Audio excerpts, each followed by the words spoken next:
কখনো কি আপনার স্বপ্ন ছিল ছোট্ট একটা খামার করার? আমার অনেক দিনের ইচ্ছা ছিল একদিন ইনশাআল্লাহ আমারও ছোট্ট একটা খামার হবে, যেখানে থাকবে নানা ধরনের পোষা প্রাণী। আজকে সেই স্বপ্নের একটু ঝলক আপনাদের সাথে শেয়ার করব, তাই ভিডিওটি শেষ পর্যন্ত দেখবেন, কারণ এখানে এমন কিছু প্রাণী আছে যেগুলো আমার অনেক প্রিয়।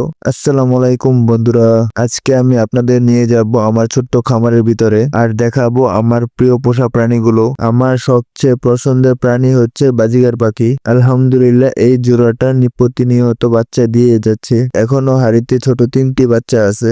আমার ইচ্ছা এই বাচ্চাগুলোকে ফ্রি ফ্লাই ট্রেনিং দিব, যাতে ছেড়ে দিলে উড়ে চলে যাবে না। বাচ্চাগুলোকে হ্যান্ড ফিডিং শুরু করার আরো 1 সপ্তাহের মতো সময় লাগবে। এখন আসি আমার কিং কোয়েল পাখিদের দিকে। আমি এক জোড়া ক্লাসিক কিং কোয়েল সংগ্রহ করেছি। এদের বয়স মাত্র 50 দিন, এরা এখনো ডিম দেওয়া শুরু করেনি, আর অল্প কিছু দিনের মধ্যে ডিম দিবে ইনশাআল্লাহ। কিং কোয়েলের সব থেকে মজার ব্যাপার হচ্ছে এরা নিজের ডিম নিজে ফুটিয়ে থাকে। আমি সেই দিনের অপেক্ষায় আছি যখন মা পাখিটা ছোট বাচ্চাদের নিয়ে ঘুরে বেড়াবে। ভবিষ্যতে আমি সিলভার কিং কোয়েল পাখি সংগ্রহ করব, আর এদের জন্য নতুন সেটআপ তৈরি করব ইনশাআল্লাহ। আমার কাছে কিছু দেশি মুরগি আছে যেগুলো আমি ছেড়ে পালন করি। আমি ভবিষ্যতের জন্য কিছু বাচ্চা সংগ্রহ করেছি এই মুরগিগুলো থেকে। ছোট বাচ্চাগুলো এখনো বোর্ডারে আছে। আমার কাছে 3টি চীনা হাঁসের বাচ্চা আছে। ইনশাআল্লাহ অল্প কিছু দিনের মধ্যে কিছু চীনা হাঁসের ডিম ইনকিউবেটরে বসাবো। সবার শেষে আছে আমার ছোট্ট খামারের সব থেকে ভিন্ন প্রাণী। এই ছাগলটা আমার আম্মুর সব থেকে পছন্দের প্রাণী, কারণ ছাগলটা আম্মুর পোষ মেনে গেছে।